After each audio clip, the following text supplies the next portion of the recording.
Capítulo 6. Solidão sem fim ou fim da solidão? Existe um hino evangélico antigo que diz: nas veredas da vida nunca estou solitário. Meu Senhor está comigo, meu Senhor divino. O refrão continua: nunca mais solitário, nunca mais solitário. Pois meu Senhor está comigo, meu Senhor divino. É uma linda canção com letra e melodia agradáveis, mas estou convencido de que poucas pessoas, se é que existe alguma, possam cantá-la com honestidade. Talvez uma porção possa dizer: nas veredas da vida, raramente estou solitário. Mas muito poucas pessoas podem com honestidade dizer: nas veredas da vida, nunca estou solitário. Solidão, uma experiência comum. A verdade é que a solidão é uma experiência muito comum. Todos a sentem, jovem e idoso, rico e pobre, incrédulo e crente do mesmo modo.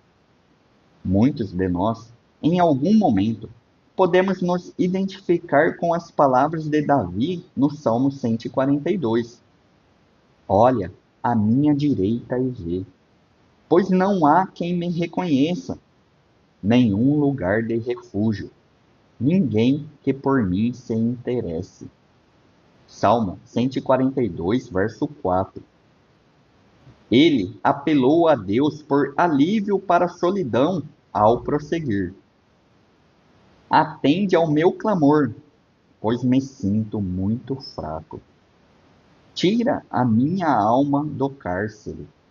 Salmo 142, versos 6 e 7a. É provável que muitos de nós conheçamos alguém que está lutando com a solidão. Eu soube de uma senhora que vive completamente sozinha e, por causa disso, nunca faz as compras do mês em um grande supermercado. Em vez disso, ela vai todos os dias a um mercadinho na esquina, só para poder ter algum contato diário com outras pessoas. Tenho informação de outra mulher que morava sozinha na Filadélfia, no estado da Pensilvânia.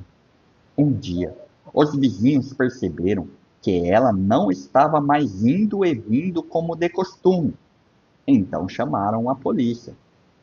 A polícia arrombou a porta da casa e a encontrou viva, mas muito doente. Ela foi levada ao hospital, onde por fim se recuperou. Mas, enquanto se preparava para voltar para casa, um policial passou no hospital e disse a ela que precisavam exterminar os ratos e camundongos no apartamento antes que ela pudesse voltar para casa. Para surpresa dele, a mulher implorou que não fizessem isso e explicou: eles são os únicos amigos que eu tenho. Existem pessoas solitárias em todo lugar à nossa volta, e talvez nunca vamos saber quem são. Solidão, uma experiência dolorosa.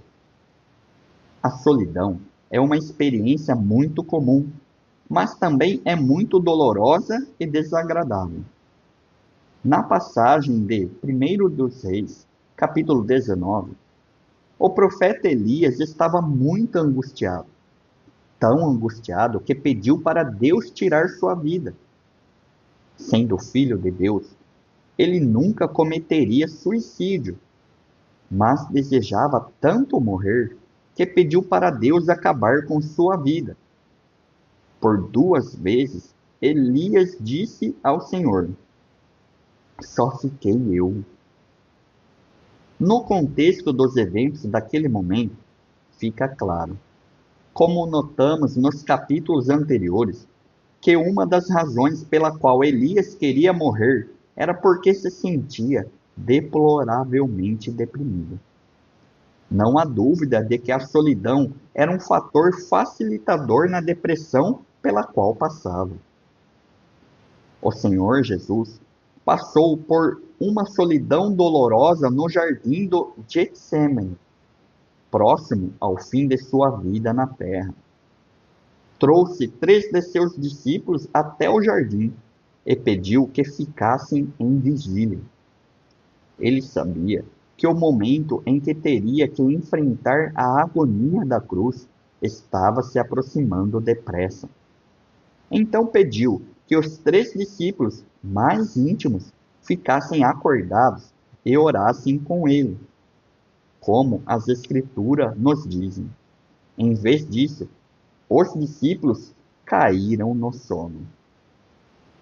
Com toda certeza, nenhum ser humano passou pela experiência de solidão excruciante que Cristo deve ter sentido ao ser pendurado na cruz. A Bíblia diz que Deus, o Pai, derramou sua ira por nossos pecados sobre Cristo. Quando a luz do meio-dia se transformou em trevas, Jesus bradou: Deus meu, por que me desamparaste? Marcos, capítulo 15, verso 33 e 34. Creio que um dos aspectos mais dolorosos da crucificação tenha sido a terrível solidão que Cristo deve ter sentido na cruz, carregando os pecados de seu povo e a ira de seu Pai. O apóstolo Paulo sabia que a solidão era uma experiência dolorosa. No texto de 2 Timóteo, capítulo 4, ele disse a Timóteo: empenhe-se por vir até aqui o mais depressa possível. 2 Timóteo, capítulo 4, verso 9. Nos próximos 2 versículos, Paulo explicou a razão de desejar tanto que Timóteo fosse até ele. Porque Demas, tendo amado o presente século, me abandonou.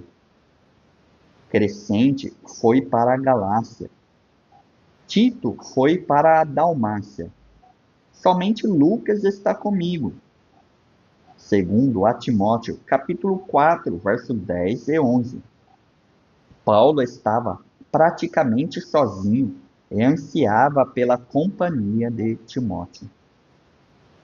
A solidão é tão dolorosa nos dias de hoje quanto era há muito tempo. Uma menina de 14 anos descreveu a dor da solidão da seguinte forma: a minha mão está tremendo enquanto escrevo esta carta. Os meus olhos estão cheios de lágrimas e o meu coração está doendo. Sinto-me muito só. Um homem mais velho, professor de seminário, que estava lutando com a solidão, disse: sinto como se eu tivesse um buraco enorme no meio do meu peito. Às vezes, é uma dor persistente. Nada me anima ou me interessa. Nada tem sabor. Mesmo o que eu mais gosto parece sem sentido, até doloroso, porque a minha reação é de querer compartilhar. Mas quando vou em direção a fazer isso, não tem ninguém ali. Eu me sinto preso, vazio, isolado das pessoas de quem preciso. A solidão é de fato uma experiência dolorosa e angustiante. Solidão, uma experiência destrutiva. A solidão também pode ser uma experiência muito destrutiva. É raro nos visitar sozinha. Normalmente traz consigo maus amigos, depressão, ira, dúvida, culpa, autopiedade ou ansiedade. É inevitável que esses amigos se unam e fortaleçam um ao outro em sua atuação destrutiva. Acontece assim porque a pessoa solitária costuma ficar irada com a situação e, como resultado, fica ainda mais sozinha. Ela sente pena de si mesma e fica mais sozinha ainda. A espiral descendente continua, com a ira dando à luz à depressão. A depressão a mais ira. E tudo isso a culpa. A culpa costuma levar à ansiedade. E antes do que se espera, a destruição está batendo à porta, com a multiplicação dos problemas e a devastação da alma. Solidão. Um problema que tem solução. A solidão é uma experiência comum, dolorosa e normalmente destrutiva. No entanto, não é uma experiência insuperável. A boa notícia é que Deus e Sua palavra nos disponibilizam socorro e esperança. Para nos ajudar a entender como Deus deseja que tratemos o problema da solidão, precisamos responder a duas perguntas importantes. Em primeiro lugar, quais são as causas da solidão? E, em segundo, como Deus quer que tratemos o problema da solidão. As causas da solidão. 1. Um relacionamento inexistente ou negligente com Deus. Uma das causas da solidão é um relacionamento faltoso para com Deus. Algumas pessoas se sentem sozinhas, porque não têm de fato nenhum relacionamento com Deus.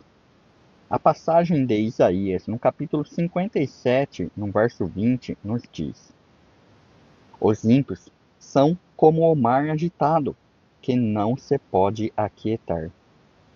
Existe inquietação e vazio naqueles que não conhecem a Deus. O que descreve qualquer pessoa não salva. O texto de Efésios, no capítulo 2, verso 12, diz: Naquele tempo, vocês estavam sem Cristo, não tendo esperança e sem Deus no mundo. Santo Agostinho disse certa vez: Senhor, tu nos fizeste para ti, e as nossas almas não têm sossego até descansarem em ti. Sabendo disso ou não, o vazio e a solidão que os incrédulos experimentam são resultados diretos da separação de Deus. Enquanto algumas pessoas se sentem solitárias por não terem qualquer relacionamento com Deus, outras sofrem de solidão porque estão negligenciando seu relacionamento com Deus. Há pessoas que foram levadas ao arrependimento e à fé pelo Espírito Santo, mas não progrediram em sua fé. As Escrituras dizem que, como crentes em Cristo, temos um dever: vivam como filhos da luz, porque o fruto da luz consiste em toda bondade, justiça e verdade, tratando de descobrir o que é agradável ao Senhor. Efésios, capítulo 5, verso 8 ao 10.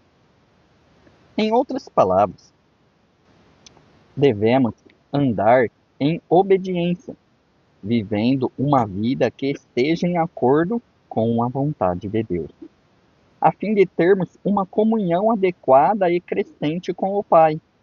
Muitos cristãos se sentem sós porque não estão andando em obediência. Jesus ensinou isso quando disse: Se alguém me ama, guardará a minha palavra, e o meu Pai o amará. E viremos para ele e faremos nele morada. João, capítulo 14, verso 23.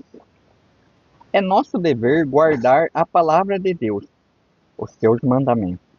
a fim de recebermos discernimento espiritual e experimentarmos um relacionamento íntimo com Deus, o Pai.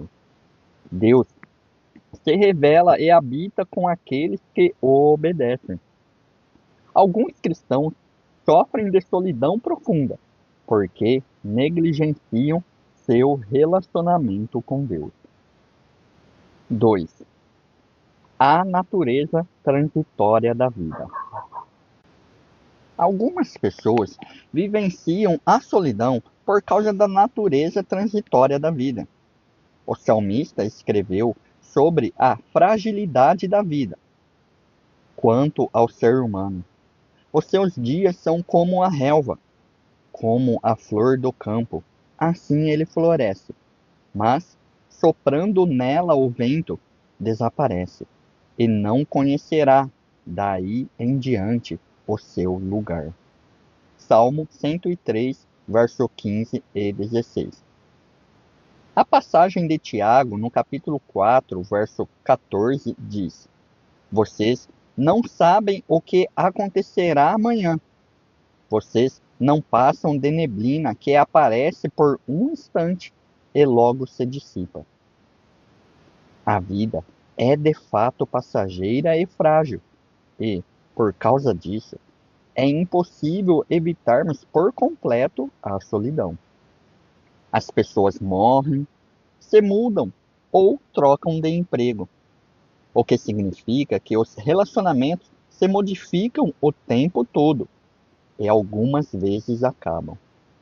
Essas coisas trazem uma sensação compreensível e esperada de perda e vazio. Nós nos sentimos sós quando o nosso melhor amigo se muda para longe, quando um companheiro de trabalho em que confiamos encontra um novo emprego, ou quando um membro da família morre e sabemos que nunca mais voltaremos a vê-lo neste mundo. Os relacionamentos entre irmãos em Cristo são afetados quando as pessoas mudam de igreja. Quando tive a oportunidade de visitar algumas igrejas onde já pastoreei, com frequência pude notar uma rotatividade quase que completa na membresia.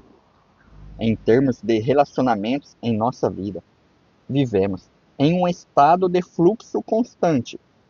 Isso significa que é inevitável nos sentirmos solitários até certa medida. 3. A natureza de nossas responsabilidades. Algumas vezes, a solidão é causada pela natureza de nossas responsabilidades e compromissos. Elias se sentiu só, até certo ponto, por causa de suas responsabilidades. No texto de 1 dos Reis, capítulo 18, as Escrituras dizem que Deus enviou Elias até o alto do Monte Carmelo, onde desafiou sozinho o povo de Israel, dizendo: Até quando vocês ficarão pulando de um lado para o outro? Se o Senhor é Deus, sigam-no. Se é Baal, sigam-no. Eu sou o único que restou dos profetas do Senhor. 1 dos Reis, capítulo 18, versos 21 e 22. Então, ele desafiou os 450 profetas de Baal e os 400 profetas de Azerá, em uma disputa para pedirem que descesse fogo do céu. É claro que Elias se submetia a Deus e, como resultado, tinha responsabilidades pesadas. Por causa disso, não era possível estar tanto no meio do povo, como também tinha muitos inimigos. O mesmo se aplicava a Paulo. Ele pregava o Evangelho e tinha um compromisso inabalável com a verdade da palavra de Deus. Embora muitos apreciassem Paulo e seu ministério, diversas pessoas não compartilhavam dessa opinião. Aqueles que eram contra Paulo faziam qualquer coisa para detê-lo. Eles o expulsaram de uma cidade, apedrejaram e o colocaram na prisão. Paulo passou por momentos de solidão por causa de seu comprometimento com o Evangelho e por servir a Jesus Cristo. Como mencionamos antes, nosso Senhor Jesus Cristo também experimentou a solidão por causa de seu compromisso com Deus, o Pai. As pessoas o odiavam por quem ele era e porque ele os convencia do pecado. Podemos estar certos de que, como filhos de Deus, passaremos por um pouco de solidão por causa de nosso compromisso com Jesus Cristo. Em João, capítulo 15, verso 18, Jesus advertiu: Se o mundo odeia vocês, saibam que, antes de odiar vocês, odiou a mim. Na passagem de 1 de João, no capítulo 3, verso 1, está escrito: Vejam que grande amor o Pai nos tem concedido. Por essa razão, o mundo não nos conhece, porque não o conheceu. Em outras palavras, o mundo vai nos rejeitar, porque rejeitou a Cristo, e isso é algo do qual não podemos escapar. Se nos posicionarmos a favor da verdade da palavra de Deus e pregarmos o Evangelho, nos terão como que os ofendendo. Seremos rejeitados, ridicularizados e isolados por causa disso. Com toda certeza, o crente vai experimentar a solidão por causa do compromisso com Cristo e da responsabilidade em servi-lo. 4. Nossos pecados e faltas. Algumas vezes, a solidão é causada por nossos pecados e faltas. Embora não possamos fazer nada quanto à transitoriedade da vida ou à rejeição dos outros por causa de nossa fé, somos responsáveis pela solidão que resulta de nossos pecados e faltas. Há inúmeros pecados que podem levar à solidão. Algumas pessoas se sentem solitárias porque são medrosas. Elas temem se aproximar, temem tentar desenvolver relacionamentos com outras pessoas, porque não querem ser rejeitadas. Conheço um rapaz que, por meses, não convidou uma moça para sair porque tinha medo de ser rejeitado. Ele tinha tanto medo da rejeição que preferiu não sair com a jovem em vez de perguntar e receber uma negativa. Muitas outras pessoas se recusam a se aproximar dos outros porque temem que seus esforços sejam em vão ou que os seus sentimentos sejam feridos. Outros temem que tirem vantagem deles. Eles não querem estar em uma posição em que as pessoas lhe peçam que deem mais do que estão recebendo em um relacionamento, estabelecendo assim uma distância segura das outras pessoas. Na realidade, isso é egoísmo. O texto de 1 de João, no capítulo 4, verso 18, diz: No amor não existe medo. Pelo contrário, o perfeito amor lança fora o medo. Em outras palavras, se temos medo, é porque não temos amor. Pessoas medrosas estão sempre pensando em si mesmas. O que vão pensar de mim? Ficam envolvidas em suas próprias preocupações, imaginando o que pode acontecer com elas. Mas o amor nunca pensa em si mesmo. O amor pensa só na outra pessoa. Como posso servir essa pessoa? Do que ela precisa? O amor não tem medo, porque o medo é um pensamento voltado para dentro da própria pessoa. E o amor é um pensamento voltado inteiramente para fora. Por exemplo, eu prego e ensino bastante sobre temas relacionados ao pensar e viver de forma bíblica.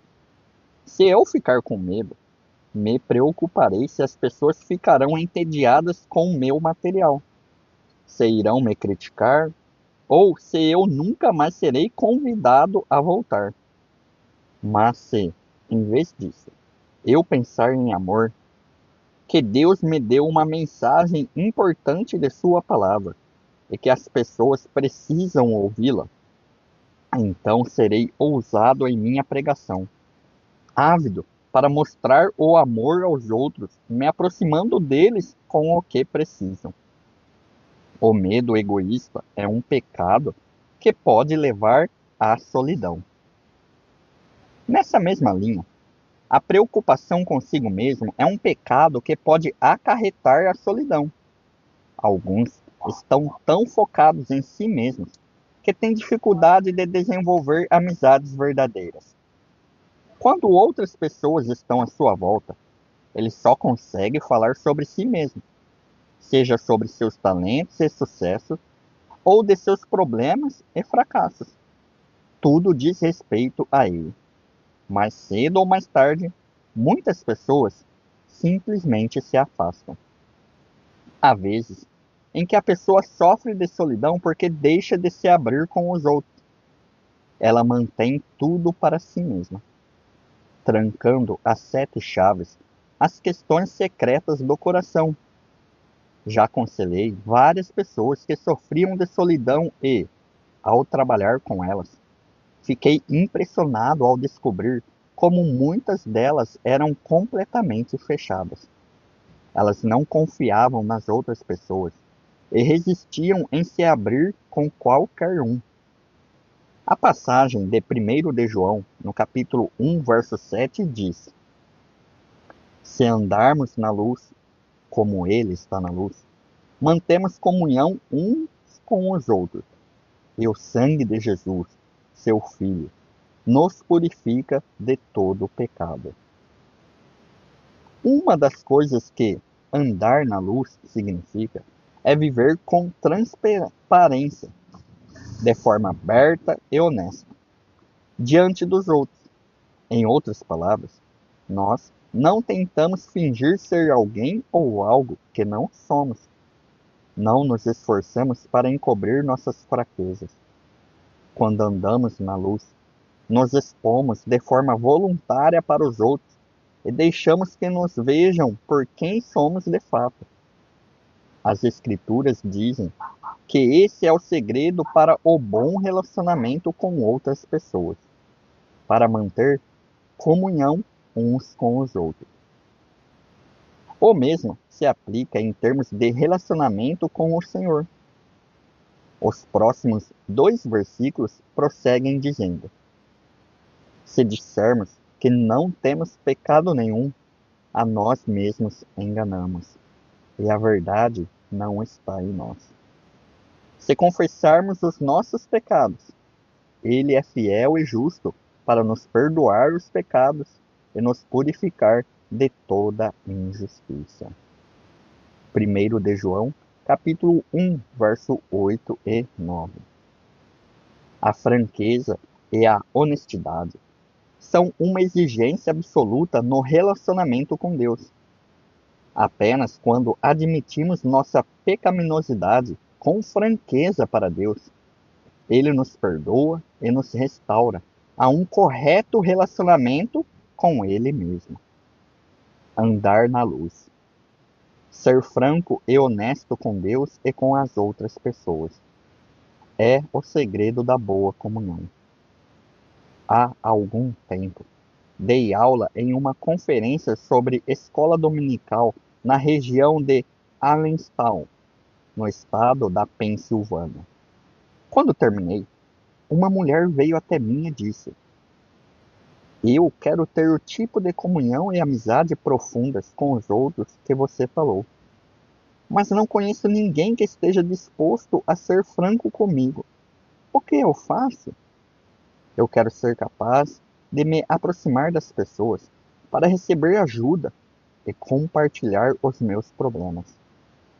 Eu quero ter condição de ajudar os outros, mas as pessoas não se abrem. A minha resposta foi que ela deveria ser a pessoa a dar o primeiro passo. Muitos estão solitários porque nunca se abrem com as outras pessoas. Se é porque estão falhando em tomar a iniciativa, ou simplesmente se recusando a corresponder, de fato não importa. A Bíblia diz que devemos ser francos uns com os outros, a fim de termos comunhão. É impossível conhecermos outra pessoa de verdade e ter uma amizade profunda e significativa, a menos que essa pessoa nos revele o seu verdadeiro eu e nós revelemos o nosso verdadeiro eu para ela. Significa que você provavelmente ficará vulnerável a essa pessoa, mas ao fazê-lo, a confiança começará a ser desenvolvida, a qual é uma base forte para a amizade. Existem muitos outros pecados e faltas que podem levar à solidão, mas os que acabei de mencionar são alguns dos mais comuns e importantes. A solução de Deus para o problema da solidão. Primeiro passo: aceitar o inevitável. Agora que conhecemos algumas das causas da solidão, podemos começar a olhar para a reação apropriada para esse problema. O primeiro passo para lidar com a solidão é compreender e aceitar o fato de ser inevitável sentir um pouco de solidão. Como abordamos antes, existem pelo menos duas causas de solidão que estão completamente fora de nossas mãos: a natureza transitória da vida e a natureza de algumas de nossas responsabilidades. Jesus nos alertou em João, no capítulo 16, verso 33, que neste mundo teríamos problemas. Em Tiago, capítulo 1, verso 2, recebemos a ordem: tenham por motivo de grande alegria o fato de passarem por várias provações. Se algum crente pensa que conseguirá escapar da solidão neste mundo, ficará muito decepcionado.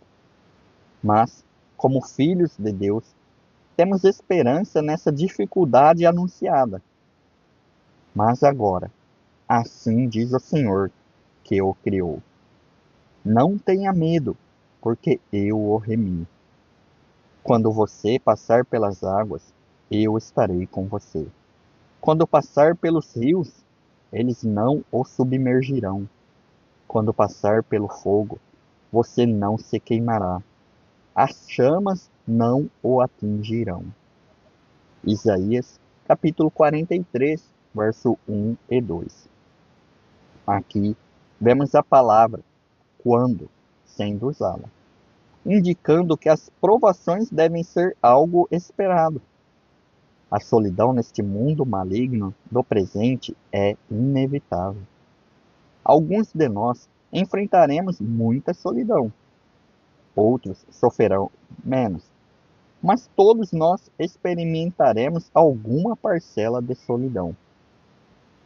Há vários anos, minha esposa teve a oportunidade de aconselhar uma mulher que recentemente perdera o marido com quem havia sido casada por cerca de 50 anos. O marido foi um homem maravilhoso e eles desfrutaram de um bom relacionamento. A solidão era uma consequência inevitável daquela perda, porque, de repente, o homem com quem ela tinha compartilhado tudo por 50 anos se foi. Minha esposa aconselhou a mulher e deu a ela algumas sugestões muito práticas sobre o que deveria fazer para lidar com a solidão que sentia. Ainda que os conselhos com certeza tenham ajudado, um bom tempo depois, a mulher falou para Carol: eu ainda me sinto sozinha. Minha esposa respondeu: você vai ter que aprender a viver com alguma solidão. Nunca vai escapar dela por completo. Essa é uma grande verdade e, até chegarmos ao ponto de conseguir aceitar isso, traremos dor e infelicidade adicionais sobre nós mesmos, por pensarmos que podemos de alguma forma escapar da solidão completamente. Segundo passo: alegrar-se com os benefícios. O segundo passo para vencer a solidão é reconhecer que um pouco de solidão pode ser uma experiência benéfica. O capítulo 1 de Tiago continua: Meus irmãos, tenham por motivo de grande alegria o fato de passarem por várias provações, sabendo que a provação da fé que vocês têm produz perseverança. Ora, a perseverança deve ter ação completa, para que vocês sejam perfeitos e íntegros, sem que lhes falte nada. Tiago, capítulo 1, verso 2 e 4.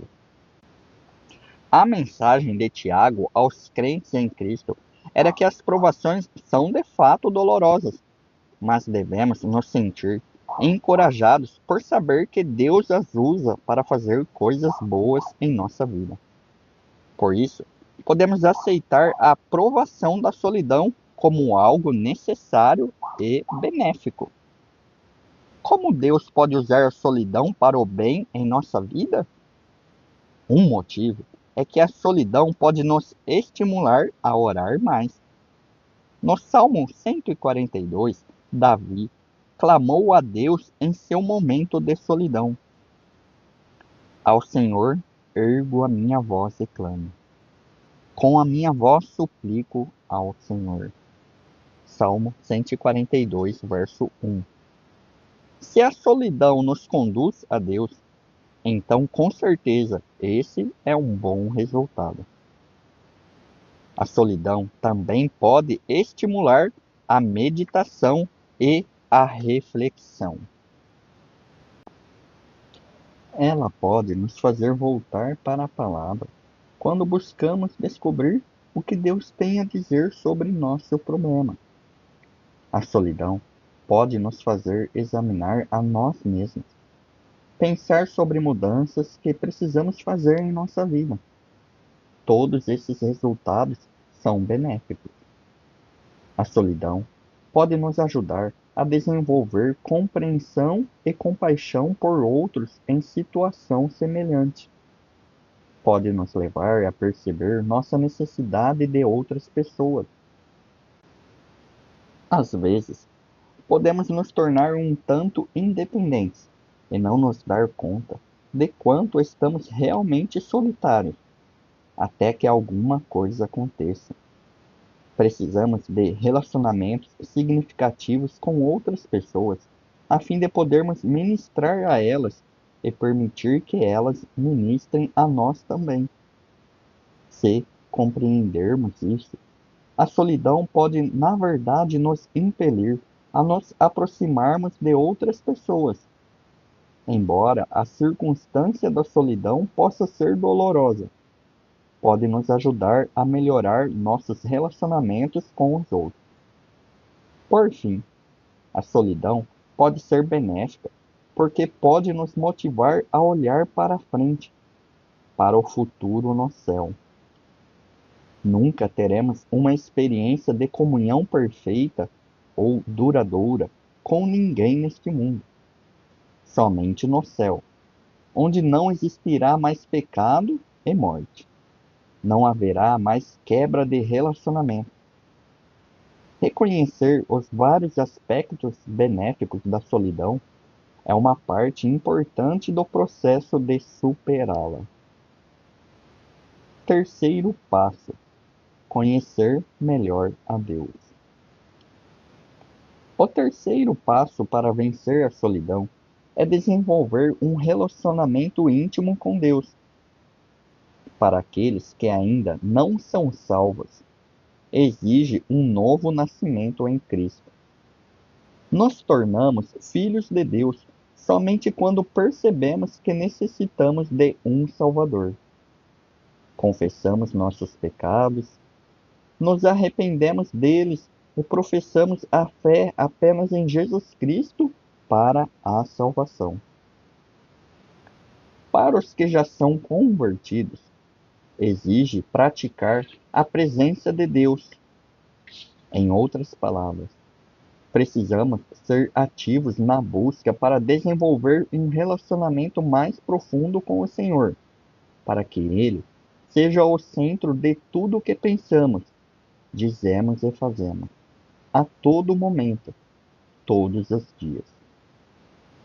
Conheci um homem que queria tanto desenvolver esse tipo de relacionamento com Deus, que comprou um timer de cozinha e eu ajustava para 15 minutos. A cada 15 minutos, esse timer tocava e ele se lembrava de pensar em Deus e orar. O homem fez isso por diversas semanas, dirigindo sua atenção de forma consciente para Deus a cada 15 minutos do dia, a fim de desenvolver o hábito de pensar em Deus. Existem muitas outras formas que podemos usar para praticar a presença de Deus. Margaret Clarkson, uma mulher solteira, escreveu um livro chamado O Desafio de Ser Solteira. No livro, ela escreveu: A minha solidão me impulsionou a buscar e cultivar um companheirismo com Cristo. Os meus amigos casados não tinham essa necessidade tão premente, exceto de forma genérica. Sem se dar conta, eles estavam dependendo um do outro para ter comunhão e, quando isso faltava, se sentiam perdidos. Eu, que nunca conheci esse tipo de companhia, sempre recorri a Deus para obter comunhão, o que me capacitou a viver com alegria sozinha em qualquer lugar. Mais tarde, ela foi além. Escreveu como se voltou para Deus e encontrou companheirismo e amizade nele. Quer sejamos casados ou não, todos nós também precisamos praticar a presença de Deus. Quarto passo: despojar, revestir. O quarto passo para superar a solidão é identificar e eliminar as atitudes e ações que promovem a solidão e, então, desenvolver atitudes e ações que promovam bons relacionamentos. Há muitas atitudes e ações pecaminosas que podem levar à solidão: hostilidade, correria, preguiça, medo, perfeccionismo, egocentrismo e outras. Se desejarmos vencer a solidão, precisamos lidar com as atitudes e ações pecaminosas da forma de vida. Ao mesmo tempo, no entanto, precisamos trabalhar no desenvolvimento de atitudes e ações que promovam relacionamentos profundos e íntimos. O fruto do Espírito é um excelente resumo disso: amor, alegria, paz, longanimidade, benignidade, bondade, fidelidade, mansidão, domínio próprio. Gálatas, capítulo 5, verso 22 e 23. Qualquer pessoa que seja cheia dessas qualidades vai ter uma vida rica em relacionamentos profundos e significativos. Jonatas, o melhor amigo de Davi, é um excelente exemplo de alguém que sabia como ser amigo. A vida de Jonatas está registrada em primeiro livro de Samuel e mostra como ele era comprometido com o amigo, Davi, como se sacrificou por ele, o protegeu. Permaneceu leal mesmo quando a situação estava difícil e até estava disposto a entregar sua vida por Davi. Se desenvolvermos cuidadosamente e de forma intencional as qualidades da amizade evidenciadas na vida de Jonatas, podemos estar certos de que teremos amigos. Existem outras passagens nas Escrituras que nos ensinam como ser um verdadeiro amigo.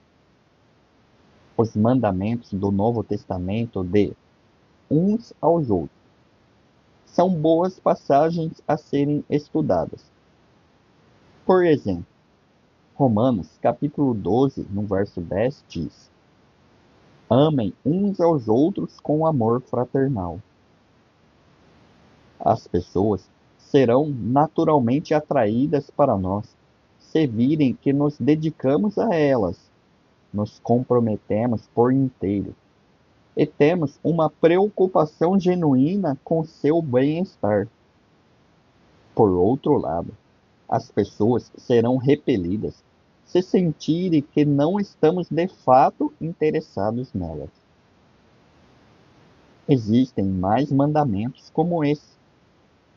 O versículo de Romanos, no capítulo 12, verso 10, continua: Deem sempre preferência aos outros. Em outras palavras, devemos colocar os outros antes de nós mesmos. Significa que estaremos dispostos a nos sacrificar por eles, os encorajaremos e buscaremos meios de atender suas necessidades. A amizade verdadeira exige esse tipo de atitude. Mais à frente, em Romanos, no capítulo 12, verso 16, recebemos a seguinte instrução: Tenham o mesmo modo de pensar de uns para com os outros. Lemos em Romanos, no capítulo 14, verso 13: Portanto, deixemos de julgar uns aos outros. Pelo contrário, tomem a decisão de não pôr tropeço ou escândalo diante do irmão. Um dos grandes obstáculos para uma amizade profunda é o espírito crítico. Se formos o tipo de pessoa que sempre reclama, sempre condena e sempre encontra falhas, então precisamos mudar. Em lugar disso, deveríamos ter um interesse genuíno pelos outros. Um dos melhores antídotos para a depressão causada pela solidão é se aproximar de outros desejando sinceramente ser um amigo. Do mesmo modo, Romanos capítulo 15, verso 7 nos diz: Portanto, aceitem-se uns aos outros da mesma forma que Cristo os aceitou, a fim de que vocês glorifiquem a Deus. NVI. Precisamos comunicar aos outros que nós os aceitamos. Não significa que vamos tolerar ou concordar com tudo o que fazem, mas que os recebemos e amamos porque Cristo fez o mesmo conosco. Cristo nos aceitou pela graça, não por algo que tenhamos feito ou deixado de fazer. E é dessa mesma forma que também devemos aceitar as outras pessoas. Estudar as passagens de uns aos outros nas Escrituras será muito benéfico para nos ajudar a entender melhor nossas responsabilidades com os irmãos em Cristo e as qualidades que produzirão relacionamentos significativos. Tenho a firme convicção, baseada nos muitos exemplos de pessoas que aconselhei com uma intensa e profunda solidão, de que aqueles que lutam com a solidão estão falhando em algum aspecto dos mandamentos e qualidades próprias do uns aos outros. Estou igualmente convencido de que as pessoas solitárias podem desenvolver amizades profundas e satisfatórias quando colocam essas coisas em prática. Quinto passo: colocando em prática. Como podemos colocar essas coisas em prática na vida? Em primeiro lugar, como já mencionei, devemos fazer um estudo cuidadoso e completo de todos os mandamentos recíprocos uns aos outros, fornecidos nas Escrituras. Um meio de fazer isso seria adquirir uma concordância bíblica e usá-la para estudar as Escrituras, procurando todas as passagens que falam sobre as responsabilidades com as outras pessoas. Esse estudo poderia fazer parte de um tempo devocional diário e seria útil tomar nota de cada um dos mandamentos. Em segundo lugar, precisamos avaliar a nós mesmos em cada responsabilidade, nos relacionamentos que encontramos na Bíblia. Seria bom fazer uma lista dos diversos mandamentos e qualidades, e então fazer uma classificação de como estamos nos saindo, usando o critério a seguir. Eu sempre faço. Eu faço com frequência. Ou eu faço às vezes. Eu raramente faço. Ou eu nunca faço. Todo item da lista que receber um às vezes, raramente ou nunca precisa ser melhorado. Em terceiro lugar, devemos refletir cuidadosamente e fazer uma lista de pessoas específicas com quem praticaremos essas coisas com regularidade. Para as pessoas casadas, o cônjuge e os filhos deveriam ser os primeiros da lista. Depois, a lista pode ser expandida incluindo amigos específicos, outros familiares, vizinhos, membros da igreja e outros com quem interagimos com frequência. Em quarto, devemos fazer uma lista de pelo menos 30 maneiras específicas para colocar em prática um mandamento recíproco com outra pessoa. Por exemplo, talvez possamos escrever algo assim: vou servir o seu João, ajudando a consertar o carro. Cada item da lista deve ser uma ideia específica de como podemos servir melhor essa pessoa. Ou vou encorajar a Dona Maria, escrevendo um bilhete dizendo como valorizo sua alegria. Ou ainda, vou viver em harmonia com a Dona Joana, permitindo que ela planeje a programação para o encontro missionário das mulheres. Em quinto, podemos manter um registro por um período de 7 a 8 semanas, no qual anotaremos, a cada dia, todas as oportunidades e formas em que alcançamos os objetivos de nossa lista. O ato de monitorar nosso progresso nos ajudará a ficar estimulados pelo que Deus está nos capacitando a fazer e também nos motivará a continuar fazendo essas coisas. Estou certo que, se seguirmos esse plano bíblico para desenvolver amizades profundas e íntimas, não demorará muito para que muitos de nós digamos: nas veredas da vida, raramente estou solitário. Se colocarmos as verdades bíblicas deste capítulo em prática, poderemos nos tornar pessoas cuja experiência com a solidão se transforma em experiência de não solidão.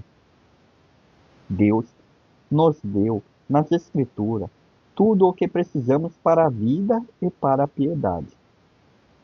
Na palavra de Deus, temos todos os recursos que necessitamos para desenvolver um relacionamento profundo e íntimo com Deus.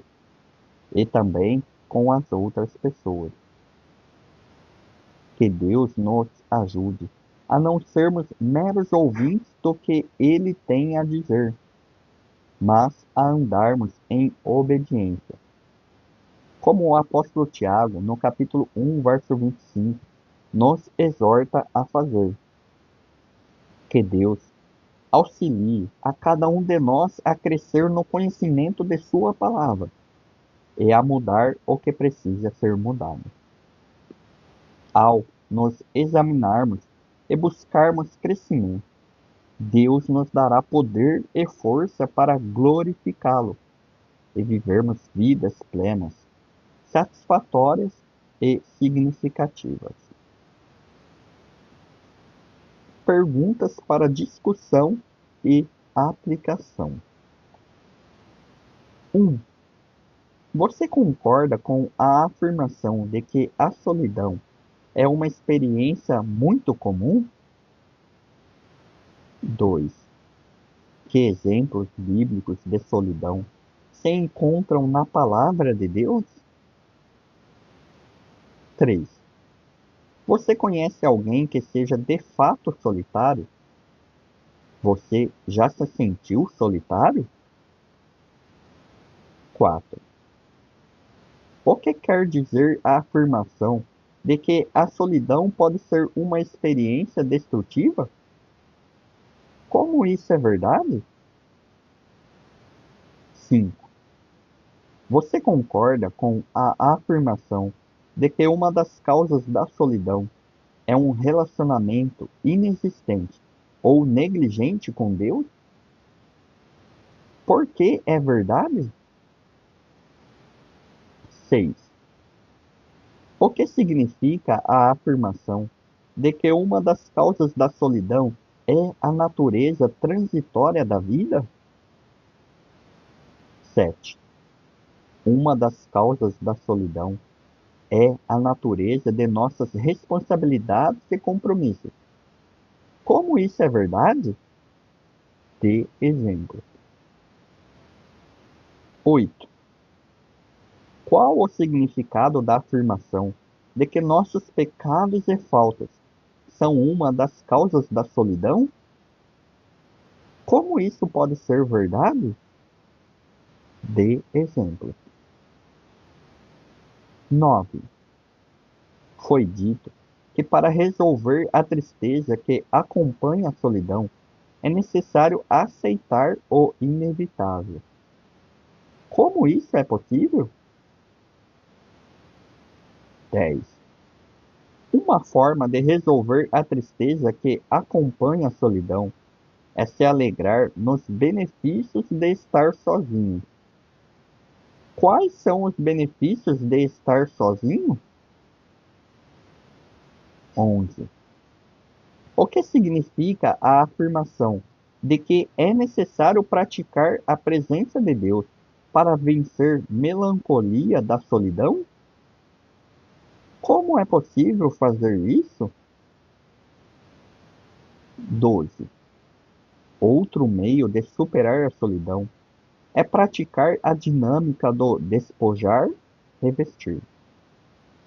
Do que é necessário se despir e do que é preciso se revestir para vencer a melancolia da solidão? 13. Você já vivenciou um episódio de melancolia por causa da solidão?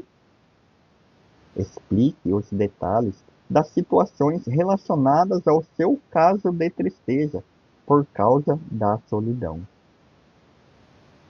14. O que você aprendeu para proveito próprio ou a fim de ajudar os outros com este capítulo sobre as causas da solidão que serão úteis em sua própria vida ou em seu ministério com outras pessoas? E 15. As ideias apresentadas neste capítulo como causas da solidão fazem sentido diante da Bíblia? Em outras palavras, elas têm o respaldo das Escrituras? se este vídeo te ajudou a dar um passo hoje. Não siga esse caminho sozinho. Inscreva-se para caminharmos juntos e deixe seu gostei para que essa mensagem alcance quem também precisa reencontrar a rota. Deixe o seu comentário para eu saber o que você achou desse conteúdo. Explore os outros vídeos do canal. Cada um deles é uma ferramenta para sua reconstrução. A gente se vê no próximo conteúdo.